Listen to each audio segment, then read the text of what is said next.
जनी चटी हो प्लेट न तो झरे लगी पेट। पूरी खा लो ये समधी गरम बाटे।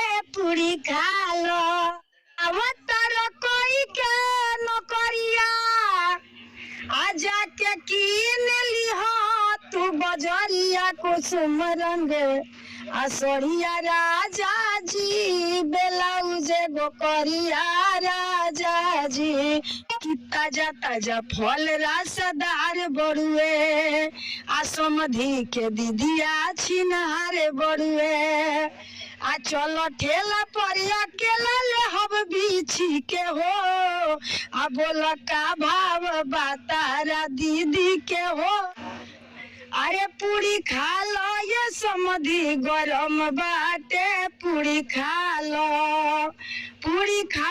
ये समधी गरम बाटे। पूरी खा लो पूरी खइह पूरी बाटे गरम ये पर आलू के दम तनी खइह तू कम। पूरी खा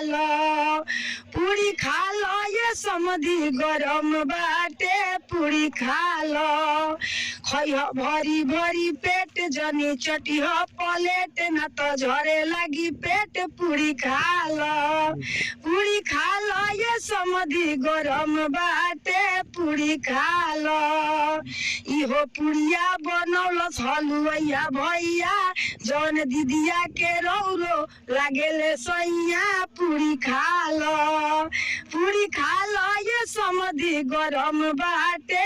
पूरी खा लो लेकिन यही में नइकी सखिलो मिला के गावता आ कि ताजा ताजा फल रसदार बड़ुए आ समधी के दीदिया छिनार बड़ुए आ चलो ठेला पर अकेला ले हब बीछी के हो आ बोल का भाव बतारा दीदी के हो।